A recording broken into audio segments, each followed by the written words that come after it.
This is Robert Ferguson, and I want to welcome all of you who are catching this live or you're catching the replay.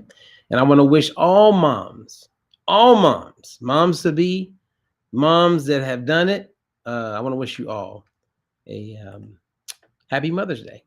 And I am going to share some information with you that I was thinking about today because my kids are with their mom, which is great. And when we have Father's Day, they're with their dad. And today and this weekend, I've been really working a lot, and I've been having all these interesting moments as I'm putting together like an updated business plan for how we're going to help more people not just lose weight, but improve and optimize their health, right? That means improving health. And not everybody wants to improve their health. I don't know if you knew that. Some people just want to preserve their health, right? If you're 69, 75, you're not looking necessarily to improve your health. Now, some are, but many aren't.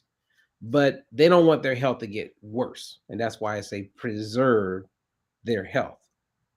And as I was sitting around today and I was thinking and putting together this timeline and working on the website and, you know, putting together some emails for some clients and taking on some new clients and then entertaining some new coaches that we have that are new diet free life coaches. I had a moment I was thinking about from whence we come, right? How do we get to where we are when it comes to this constantly increasing challenge with the waistline? Meaning more people today than ever, and you know this already, but I'm setting up the reason why I'm doing this impromptu share. But more people today than ever are mindful, are focused, are wanting to lose weight. And when you look at the basics of business, it's always framed around um, supply and demand. And there's a huge demand for wanting to be healthier, but there's also a huge demand for wanting to have a blast and overindulge and to eat and to party and to laugh and to relax and right. And so where there's a demand, then there's a supply. And that took me back to the early 1900s because I love like taking a look at from whence we come, right? And a lot took place between 1890 and 1930 that really put us in a position to why we have such a challenge with our weight. Like for instance, in 1917, the American or the first American made bathroom scale became available. Now, once this happened, then that was like a privilege to have a scale in your home where you can check your weight. But it also created like a foundation for people to become fixated on the scale because when they would go to a doctor's office, right, they would know what their weight is. But then, unless you went to the doctor's office, you wouldn't know. But now you have one in your home and you can check your weight every day. And people started becoming more weight conscious. And then there was this doctor named Dr. Lulu Hunt Peters. And there weren't many female doctors around this time, but in 1918, she wrote a book called Diet and Health with Key to the Calories. This was arguably the first best-selling book. I mean, she sold over 2 million copies pretty quick. And the book was framed around calories. So now people are being introduced to calories around this time. They have a bathroom scale that tells you if you're doing good or not. 1917, right? 1917, 1918. Crisco came into the marketplace 1911, but didn't start to pick up momentum until after or during the Great Depression because money was tight and people were looking at ways to save money. And Procter and Gamble, who came out with Crisco, they were huge on pushing health, a better alternative to greasy fat and lard, right? And tallow and so Crisco. So now everybody's becoming more health conscious. After the Great Depression, enduring, more and more women started working, leaving the home. And there was so much that took place around this time, right? 1921 is when insulin was discovered, because we had a lot of people that weren't living, that were born with, type 1 diabetes. And we need insulin as a hormone to live. And that was a great discovery. But then with that great discovery, again, people became more health conscious. So now calories are big. And even that book that Dr. Lulu wrote, like, her big thing was when she looked at a slice of cake, she wouldn't, the book was like designed where it wasn't like you look at a slice of cake, you look at 100-calorie slice of cake, or you look at 200-calorie muffin. The adjective was the amount of calories, and then did describe what you're going to eat. So everything was about calories, and everything was around the scale. And then you had more and more doctors growing, and not, soon thereafter, the body mass index became a very important tool, even though it goes back to I believe, mid 1800s. I think 1833, 63, somewhere around there. That's a big gap. Adolphe Quetelet is the one who came up with this model, now called the body mass index, that is used, right? When you go to the doctor's office, they check your height and your weight, and they tell you if you're overweight or not. Metropolitan Life Insurance got involved in the 40s. And my point here, and why I'm doing this share, is that the reason so many of us are fixated on the scale is because we were born into it. We were born into a world where everyone is fixated on the scale. And that's why it's so difficult to break away from it mentally, even though all the science, right? If you went to the National Institute of Health, if you went to University of California, if you went to Stanford, if you went to Yale, if you went to the World Health Organization, they all agree that the BMI is not the ideal way to measure whether or not a person's overweight or not. However, as weird and all the hypocrisy that we live within, we continue to use it. And I get why we use it, because it's an easy way around the world to gather and collect data where we can do these meta-analysis or these comparisons around the world and see like how people are, what the percentile is. However, if you don't know what I just shared, then you're wondering why you're fixated on the scale.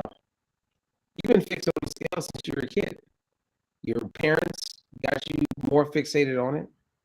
You go to school, they talk about the scale. When he talks about your health, they look at the scale. Every time you go into the doctor's office, they look at the scale. Why do you think some people call themselves short? Because it's all relative, right? They look at the scale, and then we start to compare ourselves to other people. And that's what happened back in 1917. And it continued to do that. In the 60s, Jean Nidetch, who created Weight Watchers, she was all about the scale. Think about it. Her company was Weight Watchers. We want to watch your weight. Okay.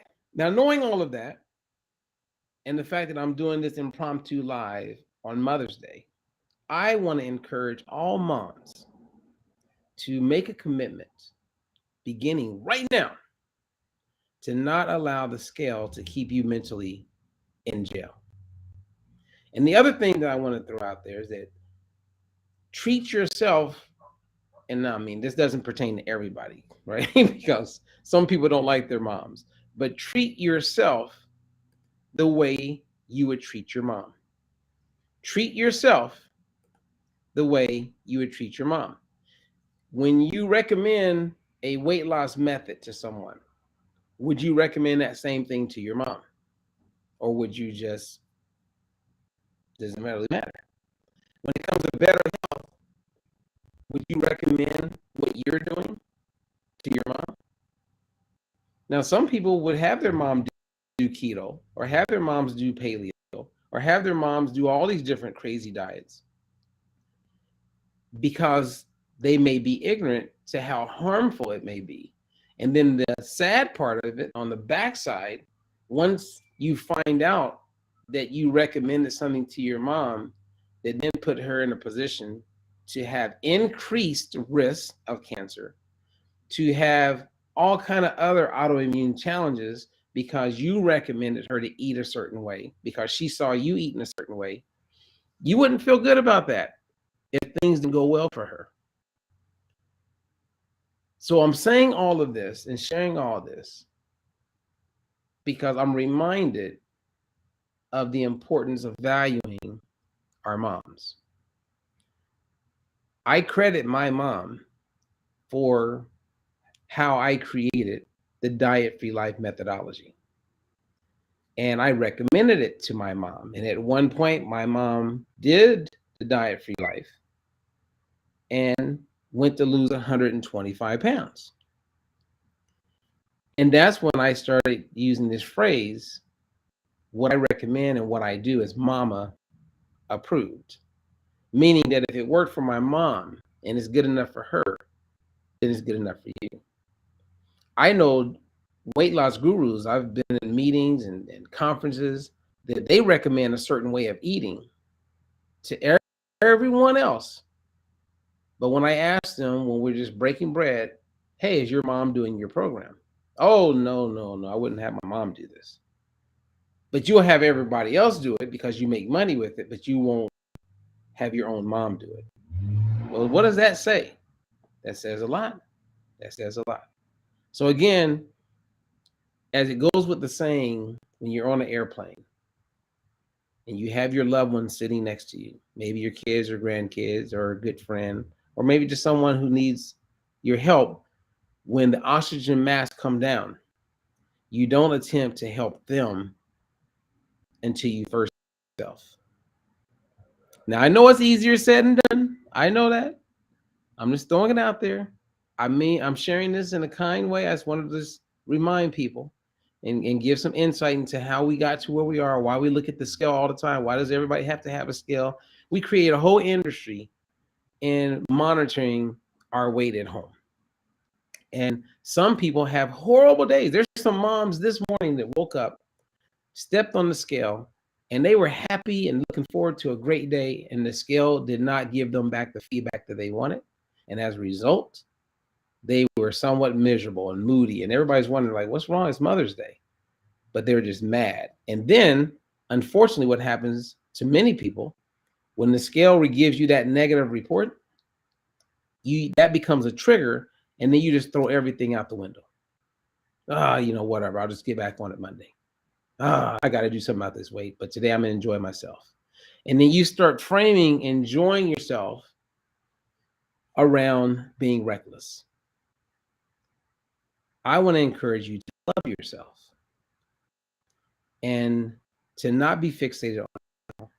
And as I shared in a previous impromptu live, I said, don't just look at the weight on the scale to determine whether or not you're making progress. Look at all the markers. As one of my clients is no longer using a CPAP machine, that is a great moment for celebration. As one of my clients the other day, another one is no longer taking blood pressure medication. That is amazing. As one of my clients just recently reversed her type 2 diabetes and now is becoming a diet-free life coach. That is impressive. Look at all of the things. How do you feel? What is your energy like? Are you getting up a little bit easier than you did maybe before you started eating? And maybe your weight isn't moving as fast as you want, but all of your other numbers are better. That is to be celebrated. So, to all the moms and all the daughters, all the grandparents, I want to wish you all a happy Mother's Day. And one of the things that bothers many women, I mean men too, but I'm being specific to moms today, is that scale. You can win. You just got to do it the right way. Now, we can help you, or you can just have some time with yourself and you can come to, I think, conclusion with some ideas that you know can help you. And if you just start there, if it's just drinking more water, that's a win. If it's walking one time this week, because last week you didn't walk any, that's 100% improvement compared to last week. Let's make the rest of your life your best life. All right? You got this. I'm Robert Ferguson, and thank you for giving me a chance to share information with you. And if you're on YouTube, or if you're not on YouTube, come to YouTube, like and subscribe, because we're about to build this thing. We are about to build. Well, not about. We are building this thing. And I would love to have you along with me as we get the word out and help more people live a diet-free life.